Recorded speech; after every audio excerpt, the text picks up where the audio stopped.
അല്ല മുലരെ ഇപ്പൊ കുറച്ചായിട്ട് ഇതാ നമ്മളെ കമന്റിൽ ഇങ്ങനെ ഇപ്പൊ കുറച്ച് പെണ്ണുങ്ങൾ ഇങ്ങനെ ചോദിച്ചിട്ടുണ്ട് ഈ മീൻ മുറിച്ചതിന്റെ ശേഷം കയ്യ നല്ല വാസനിക്കുണ്ട്. അല്ല അതന്നെ ആ ഈ വാസനിക്കാൻ പോവാൻ എന്തെങ്കിലും ഐഡിയ ഉണ്ടാന്ന് ചോദിച്ചിട്ടുണ്ട്. അതിന് പരിപാടികൾ ഒരുപാടുണ്ട്.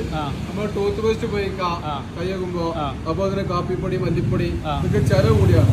ഞാനൊക്കെ ഇപ്പൊ മീനിന്റെ വാസന പോകാൻ പൊതുവെ ചെയ്യുന്നത് വെച്ച് കഴിഞ്ഞാല് നമ്മൾ പോണ പോക്കില് പച്ചക്കറി പൊടി കയറും, നമ്മള് പൊട്ടിയ നാരങ്ങ, നമ്മള് ചില പറഞ്ഞ പരിപാടിയാണ് ബിസ്കൈറ്റ്. ആ നാരങ്ങ ഒന്ന് കൊണ്ടുപോകും, അതിട്ട് കയ്യാണ്ട് കഴിക്കാണ്ടല്ലോ. ഒരുവിധ കറകളൊക്കെ കൈമുണ്ടെങ്കിൽ പോവും. അതുപോലെ തന്നെ അത്യാവശ്യം കേൾക്കുമ്പോഴൊരു ബുദ്ധിമുട്ടെന്ന് വെച്ചാൽ ഈ മീൻ കടിയിൽ പോകുമ്പോൾ കുറച്ച് നീർച്ചലും കുഴച്ചിലൊക്കെ ഉണ്ടാവും.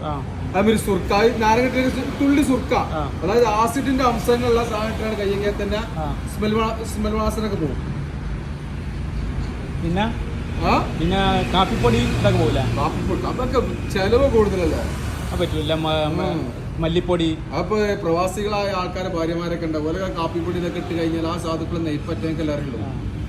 അപ്പൊ അതൊന്നും വേണ്ട, നമുക്ക് സിമ്പിൾ ആയിട്ട് ചെയ്യാൻ പറ്റുന്ന മെത്തേഡാണ് ഇത്. ഒരു 15 രൂപ സുർക്ക കുപ്പി കഴിച്ച് അത്യാവശ്യം വെപ്പുണ്ടാവും. ഒരു ഫുള്ള് എന്തിന് ഫുള്ള് നമ്മള് കള്ളല്ലട സുർക്ക